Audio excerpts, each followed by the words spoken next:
So I was reminded by one of those social media apps that if you ask anyone in Gen X to count to 12, they know exactly what you mean. I'm not going to repeat the melody for you because I don't need to torture you with that. But when it comes to counting, that is a central part of the human experience. Matter of fact, if you ask most children who the most well-known vampire is, it's not Dracula, it's Count von Count. So with that in mind, we are starting with the beginning of the book of Numbers. I'd like to read a little introduction to it for you from the Musar Torah commentary. Musar is a Jewish approach towards not just enlightenment, but also of leading a life of meaning through the study of midot, the study of aspects which help us find our place in the world. As Rabbi Avi Fertig wrote, Parashat Bamidbar begins the fourth book of Torah, also called Bamidbar, which means in the desert. Though the familiar English name is Numbers, the name is based on the Gemara, which refers to the fourth book as Chumash HaPikudim, the book of counting. Indeed, the parasha starts with God instructing Moses and Aaron to take a sense of the whole Israelite company. It is counting and accounting such a central theme as to merit the naming of an entire book of Torah? Well, given our history of accountants in Jewish tradition, I would argue yes. The midah of seder, the midah of order, permeates the entire parasha. After taking the census, the Torah describes the formation of the Israelites into encampments and marching formations. We then get more counting and the organization of Levitical duties to be carried out in the tabernacle. The Torah is God's instruction to humanity for living a spiritually elevated life, and Seder is clearly being stressed as a core spiritual value. Receive this very message from Rabbi Simcha Zissel Brody, the famed altar of Chelm, who said, "A person is like a strand of precious pearls with many natural abilities, intellect, and midot, character traits, and exalted qualities. Order is like the clasp that holds the strands of pearls together. Without order, all of a person's exalted qualities will be wasted, and the person will be left empty." Counting and order are clearly very important in our tradition. As a matter of fact, you can argue the book of Genesis, Bereshit, but really the entire Torah, aside from being a story about sibling rivalry, is also a book about making order out of chaos. It's not that God creates out of nothing. It's that God begins to create order. But of course, God can't do it alone. God looks for a partner in this and ultimately finds a partner in the Israelites. As a reminder, we are not chosen because we are better than anyone else. We were chosen instead because we offered ourselves to be a partner in creation, a partner in Seder, a partner in order. Now, occasionally I'll get the question, especially when I'm interviewing, "Rabbi, what's your favorite part about being a rabbi?"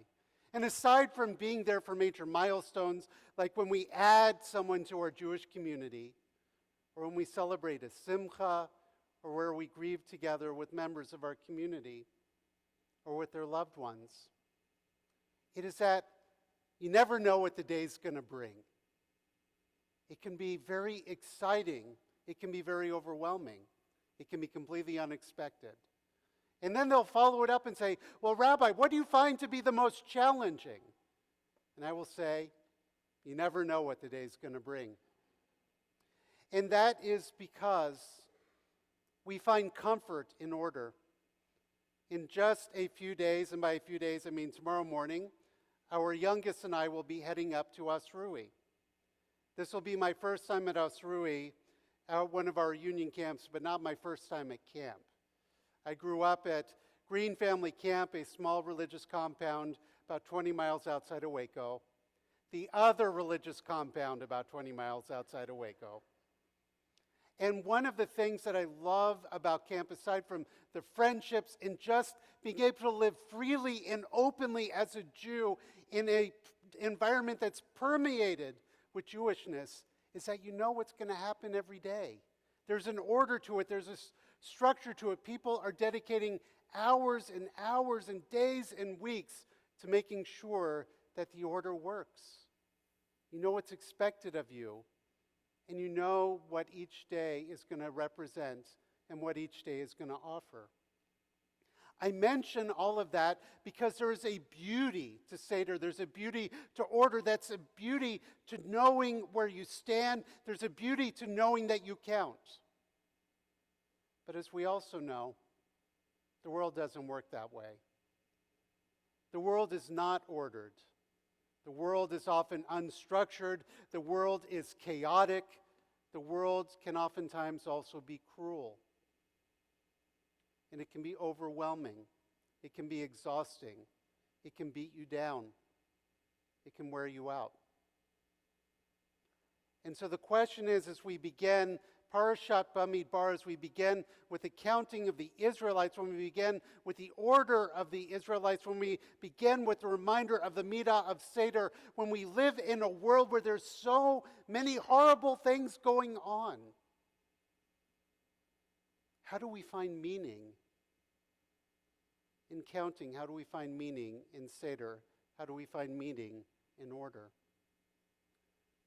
And the way we do that is by breathing, by celebrating Shabbat. Shabbat is the only holiday ordained by God in our Torah. You might say to yourself, well, Rabbi, what about Rosh Hashanah? What about Yom Kippur? What about Sukkot, Pesach, Shavuot? And I would say, aha, yes, we were instructed to observe those. Shabbat falls the seventh day, no matter what. We count from Yom Rishon, day one, all the way to Shabbat, the seventh day. And then Shabbat happens. There are days when Yom Kippur cannot fall, cannot start on a Thursday, because then you won't be able to get ready for Shabbat. So every other holiday observance we have a hand in, but Shabbat is representative of that order. Shabbat is an opportunity, it is a divine gift to us to find our sense of place and peace in the universe, even amidst all the chaos. It's also a reminder that we don't have to have all the answers. And it's also a reminder that as we go through the world expecting order, being upset when there's not order, that we don't need to exclude others from our lives if their visions of the world are slightly different from our own. For the very act of creation was about bringing the world together and creating structure, creating understanding, with the ultimate goal for creating peace. So even as we might be overwhelmed,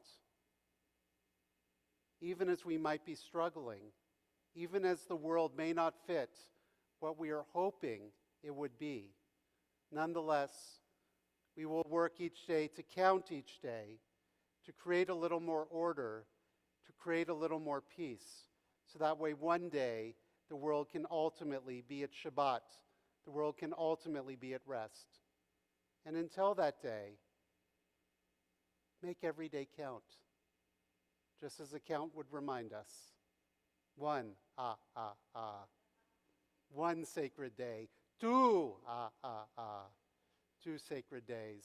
For every day is sacred if we choose to make them sacred and holy and make them count. Shabbat Shalom.